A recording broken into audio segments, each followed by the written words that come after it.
Yes, indeed, America, it is true. We have an extra story for you. This one's big. It's big as New York, because it is New York.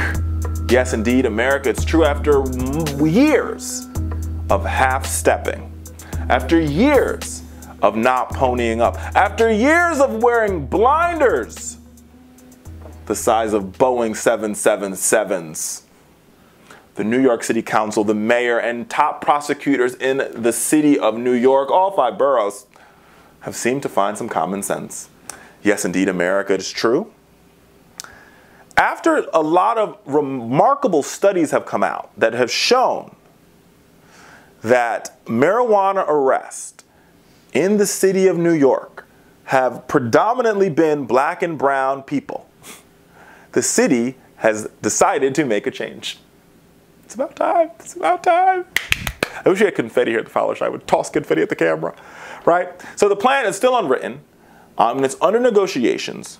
Will rise and fall on the type of conduct involving marijuana that officially decides should still warrant arrest or prosecution.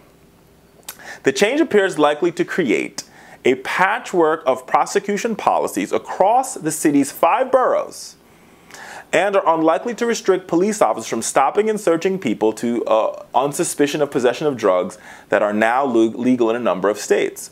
But with the city now conceding a wide racial gap in arrest, and with the police department's rationale for the gap collapsing under scrutiny, the plan represents a striking shift that could lead in some parts of the city to people generally facing no criminal penalties for smoking that good old herb. Mayor Bill de Blasio, in a press conference here in our nation's capital, suggested in less than 30 days there will be a policy to end the unnecessary arrest of those with possession of marijuana. The Manhattan District Attorney, Mr. Vince Jr., has already stopped prosecuting marijuana possessions and smoking arrests this summer. And he gave the police department until then to make a case for still charging limited categories of people. He isn't alone. The Brooklyn District Attorney, Eric Gonzalez, said that over the last 3 months, his office has doubled the number of marijuana smoking cases it has stopped prosecuting, and it now plans to start throwing out more cases after the police department weighs in. And they aren't alone. And the police commissioner, James P. O'Neill, said that he would convene a working group to review marijuana enforcement tactics and concedes. Now, this is the big part. This is the big news story for you. This is the big one. This is the whopper, America, because this goes against the theory of broken windows. Listen, whatever you're doing, stop what you're doing right now and hear me out, because I want to read this to you again. Let me put my glasses back on so I read it perfectly. The police commissioner, James P. Owens, said he would convene a working group to review marijuana enforcement tactics, big news right here, and concedes that at least some arrests have no impact on public safety. And he concedes that some marijuana possession and smoking arrests have absolutely, positively no impact on public safety. This goes against the arguments that we have heard about smoking weed and the legalization of weed for the past 4 decades, 5 decades, is that, weed and possession of marijuana presents a risk to the public safety of the citizens in a community. The police chief of the largest city in the world, one of the largest police forces in the world, has conceded this thing, that that majority of the arrests have no impact on public safety. Meaning when you lock people up for having a dime bag, or you lock people up for having a roach, or you lock people up for having a joint in their pocket, and you bring them to jail and you haul them in and you put a felony on their record, it does nothing to make the public safer.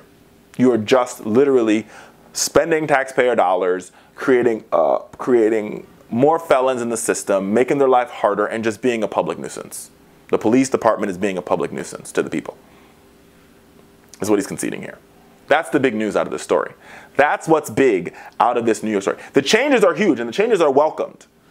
But the big news here is this. There are many people, there are many campaigns across this country that are trying to legalize marijuana that will use the quote from the police commissioner of New York City that says in many of the arrests, there is no impact on public safety. Because if there's no impact in New York, that means there's no impact in Chicago. That means there's no impact in Baltimore. That means there's no impact in Detroit. That means there's no impact in Houston. No impact in Austin. No impact in Miami. No impact in Fort Lauderdale. No impact in Denver, where it's already legalized. No impact in Las Vegas. Already legalized there too. No impact in Los Angeles. Already legalized there. No impact in DC. It's legalized here. No impact on public safety. That is the big news in this story. So New York, by August 1st, will change its policy. And this comes after years of people calling New York's card. The New York Times did an investigation into New York and its weed arrest and shows that black people were arrested on low-level marijuana charges 8 times the rate of white people over the last 3 years. And that among neighborhoods where people called to complain about marijuana at the same rate, the police almost always made arrests at a significant higher rate in areas where there were more black residents. Meaning, if you are living on 47th and Broadway and you call the police because you smell weed smoke in your building, those white boys or white girls will likely not get arrested. But if you're living at, I don't know, 135th and Broadway and you call the police, those black men or women will likely get arrested. That is what that statistic says. America, we should have legalized weed a long time ago. But we're getting there slowly but surely.